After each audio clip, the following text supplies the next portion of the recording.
राम भक्तों के लिए खुशखबरी ये आई कि 22 जनवरी का एक ऐतिहासिक दिन होगा और उस दिन रामलला विराजमान होंगे गर्भगृह में राम मंदिर अयोध्या में। और इस खबर के आने के बाद जो राम भक्त हैं, जो तमाम लोग कहीं ना कहीं इस आंदोलन में जुड़े रहे हैं, चाहे वो बीजेपी के कार्यकर्ता रहे हों, आरएस कार्यकर्ता रहे हों, या फिर जो आम राम या हनुमान के भक्त हैं, उनके मन में यह है कि किसी भी तरीके से अयोध्या जाकर किसी भी तरीके से उस खास दिन का उसके साक्षी बने। 22 जनवरी पंडित जी वो तारीख तय हुई है, प्राण प्रतिष्ठा की जाएगी, रामलला विराजित किए जाएंगे। कितना बड़ा दिन है राम भक्तों के लिए? देखिए, वो संसार का सबसे बड़ा दिन है और सबसे उत्तम दिन है, सबसे श्रेष्ठ दिन है, क्योंकि राम हमारे आराध्य हैं, राम हमारे इष्ट देव हैं और हमारे ही नहीं समस्त देवताओं के इष्ट देव हैं। क्योंकि कहा गया है, माता रामो मत पिता रामचंद्र स्वामी रामो मत सखा रामचंद्र सर्वस्वम में रामचंद्रो दयालुर नान्यम जाने न जाने। और आशुतोष भगवान शिव शंकर ने कहा कि राम रामेति रामेति रमे रामे मनोरमे सहस्र नाम तत्तुल्यम राम नाम वरानने। हे पार्वती जी, हमारा 1000 नाम और राम का 1-2 नाम राम अक्षर, ये हमारे 1000 नाम से बड़ा है। और राम हमारे आराध्य हैं, हमारे इष्ट हैं, रोम रोम राम का ऋणी है। और एक बात यह है, जिस तरीके से एक समय था जब युधिष्ठिर संवत्सर चल रहा था, एक समय वो आया जब विक्रमादित्य संवत्सर इस समय चल रहा है, उसी तरीके से एक समय हमारे दुर्गा सप्तशती में बताते हैं कि हवन की अग्नि की ज्वालाएं बुझ गई थी महिषासुर के अत्याचार से।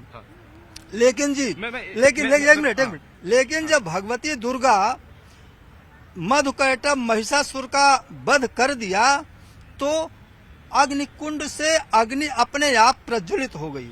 उसी प्रकार से इस समय वर्तमान में माननीय प्रधानमंत्री नरेंद्र मोदी जी, योगी जी, इनके अंदर कूट कूट करके रोम रोम में हिंदुत्व और सनातन धर्म का वो भरा हुआ है।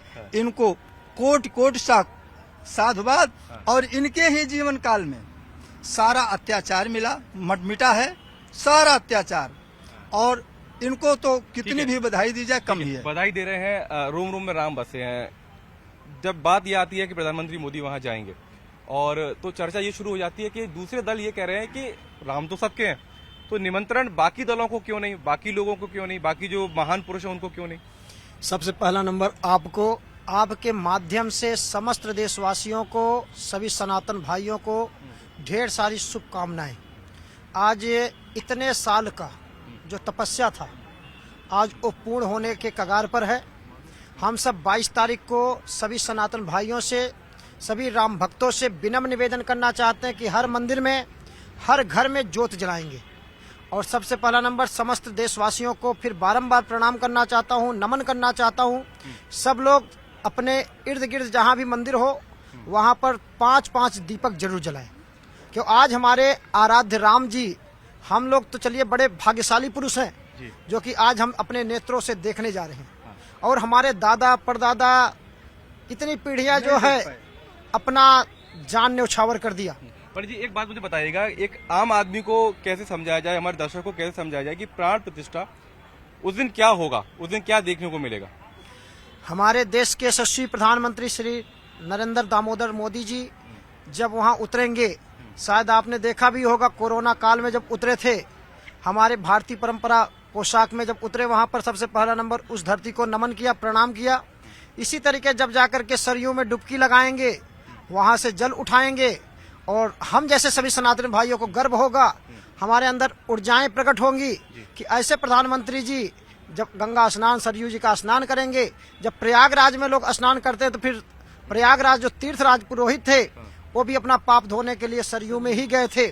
उसी तरीके जब हमारे देश के समस्त 140 करोड़ आबादियों का पाप बोझ उठाने वाले प्रधानमंत्री जी जब उठाएंगे जल वहां से, तो हम सब प्रफुल्लित होंगे, आनंदमय हो जाएंगे, वो क्षण पल का याद करेंगे हम सब। और इतना खुशी होगा जैसे आज आनंद आ रहा है सुनकर करके आपके चैनल के माध्यम से, उसी तरीके हम लोग को इतना आनंद आएगा। हम यहाँ हनुमान मंदिर में भी सुंदरकांड का पाठ, रामचरितमानस का पाठ, सभी भक्तों से कहेंगे, सनातन धर्म भाइयों से कहेंगे कि जहां भी हो सके सुंदरकांड का पाठ करिए, रामचरितमानस का पाठ कराइए और खूब धूमधाम से हम लोग जो है राम जी का ठीक है आने वाले समय में खूब बढ़िया 22 जनवरी को खूब धूमधाम से मनाने ये वो तैयारी है जो आप बता रहे हैं। लेकिन सर एक थोड़ा आगे आइएगा। इसमें सवाल फिर ये भी आता है कि लोकसभा चुनाव आने वाले हैं, तो कहीं ना कहीं राम मंदिर की मांग तो सदियों से रही है, सालों से रही है, लेकिन कहीं ना कहीं चुनाव आ रहा है, तो आपको लगता है कि उसका फायदा भी बीजेपी उठाना चाहती है इसके लेकर? सर, इसमें कोई फायदा उठाने वाली बात नहीं है। ये तो एक प्रक्रिया है जो अब पूरी होने जा रही है जी।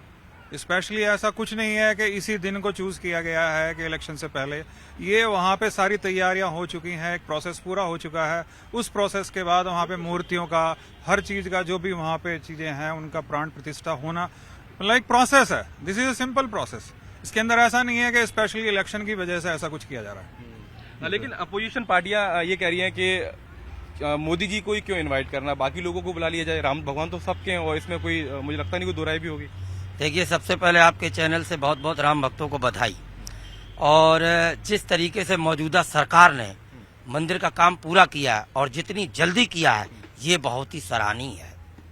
दूसरा विषय राम मंदिर नहीं है पत्रकार महोदय, विषय हमारी अखंडता है, विषय हमारी एकता है, विषय हमारी आस्था है, विषय हमारा सनातन संस्कृति है, वो विषय है। उसको सही रास्ते पे लाने का काम हुआ है। आज हम बहुत सारे लोग थे, मैं कहना नहीं चाहूंगा, दरबार में हूँ, बहुत सारे लोग थे, कोर्ट में हलफनामा देते थे, क्या कहते थे? राम का अस्तित्व।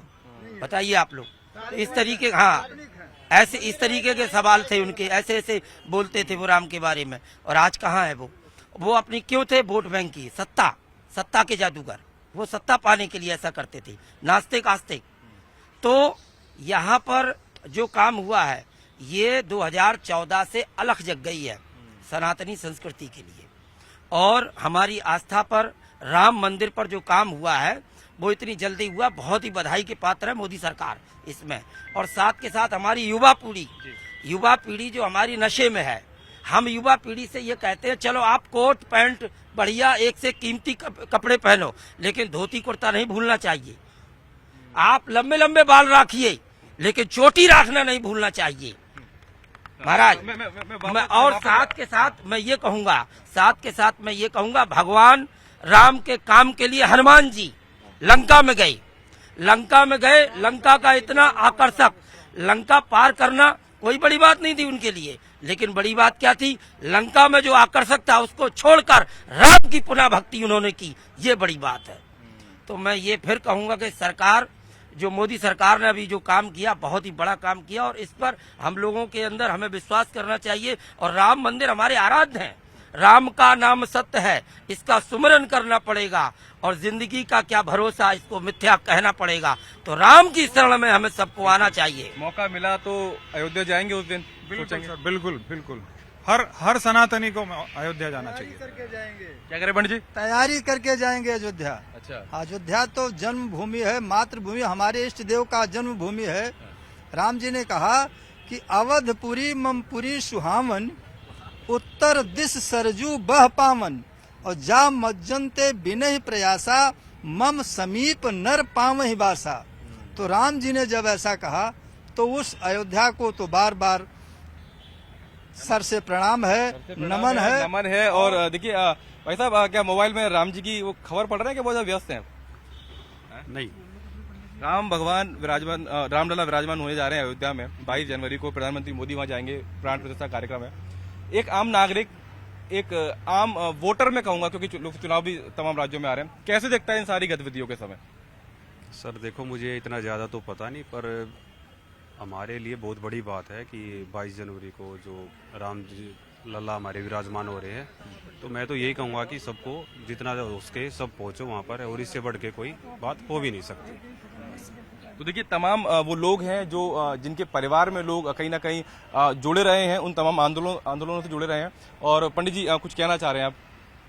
देखिए, सबसे पहला नंबर सभी जानते हैं, नीलाम भुजश्याम मलकोम मलंगम सीता समारोपित वाम भागम पाणो महासायक चारुचापम नमामि रामम रघुवंशनाथम।